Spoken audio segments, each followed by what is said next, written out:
Hello, welcome back to my YouTube channel. আমি সুপ্রতিম। তো এই ভিডিওতে কিন্তু আজকে রিলিজ হওয়া সিকান্দারের টিজার নিয়ে কথা বলবো। দেখুন, সিকান্দারের টিজার কিন্তু সালমান খানের জন্মদিনের দিন রিলিজ হওয়ার কথা ছিল, তারপরে সেটা পোস্টপন্ড হয়ে গেছে। তারপরে হচ্ছে আজকে সকালবেলা শিডিউল হয়েছিল, সেটাও পোস্টপন্ড হয়ে গেছে। বিকেল 4টের পর কিন্তু টিজারটা রিলিজ হয়েছে। তো আমার কেমন লাগলো সিকান্দারের টিজার? দেখুন, সালমান খানের কিন্তু বহু বছর ধরে সেরকম হিট কিন্তু সিনেমা নেই। এআর মারুগাডসের সঙ্গে তিনি এই সিনেমাটা কিন্তু করছেন, 2025-এ রিলিজ হবে। তো এই রকম সিনেমার ক্ষেত্রে তারা টিজার, মানে সাউথ ইন্ডাস্ট্রির ক্ষেত্রে, এখন বলিউডের ক্ষেত্রেও হচ্ছে, টিজারের জন্য কিন্তু আলাদাভাবে তারা শ্যুট করে, ঠিক আছে?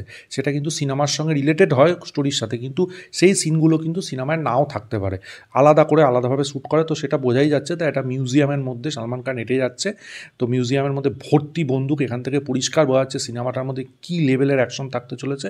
এবং কতগুলো মূর্তি দাঁড়িয়ে আছে। হঠাৎ করে একটা মূর্তি মানে ঘুরলো, এরকমভাবে চোখ বন্ধ করে ঘুরলো, তারপরে বন্দুক নিয়ে সালমান খানের দিকে এগোচ্ছে। সালমান খানের তারপরে সেই ডায়লগটা ব্যাপক ডায়লগ, দারুণ ডায়লগটা ছিল। তারপরে সালমান খানের সঙ্গে ফাইটিং সিকোয়েন্স, এবং এই যে সিনগুলো আমি বলছি, এই সিনগুলো যেরকমভাবে তারা তুলেছে, শ্যুট করেছে, সেগুলো কিন্তু অনবদ্য। এবং আমি সবচেয়ে বেশি প্রশংসা করব ব্যাকগ্রাউন্ড স্কোর। এর পেছনে যে ব্যাকগ্রাউন্ড স্কোর এবং মিউজিকটা বাজছিল, সেটা আমার সেরা লেগেছে। এবং সালমান খানের কি সোয়াগ, দারুণ সোয়াগ, সালমান খানের দারুণ সোয়াগ, হেভি লাগছে তাকে। এবং তার যে এক্সপ্রেশন এবং তার অ্যাকশনের যে সময়ের যে তার স্টাইল, সেগুলো ফাটাফাটি। এবং আমার মনে হচ্ছে বহু বছর পরে সালমান খান আবার একটা বড়সড় হিট দিতে চলেছে এআর মারুগাডসের হাত ধরে। দারুণ হবে আমার মনে হচ্ছে। টিজারটা কাঁপাকাঁপি টিজার হয়েছে, ব্যাপক টিজার হয়েছে।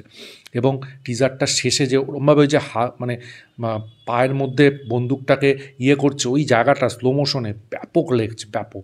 এবং ওনার যে স্টাইলটাই, সেটাই কেউ ম্যাচ করতে পারবে না, ঠিক আছে?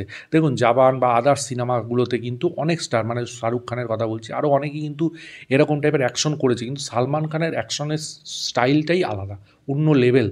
এবং হেভি লাগছে তাকে এই মিউজিকটা। এবং মনে হচ্ছে ওটা সিকান্দারের টাইটেলটা কী হবে, মিউজিকটাই টিজারটাকে, এবং তার যে অ্যাকশনের ব্যাপারটা, এবং তার যে স্টাইল, এবং সেই যে পিকচারাইজেশন করাটা, সেটা কিন্তু ব্যাপক হ্যাবক। এবং আমার মনে হচ্ছে এই সিনেমাটা কিছু একটা করবে এবং বক্স অফিস কাঁপাবে। হেভি হয়েছে, জাস্ট দারুণ হয়েছে। আপনাদের এই টিজারটা যদি দেখে থাকেন, কেমন লেগেছে অবশ্যই কমেন্ট বক্সে জানাবেন।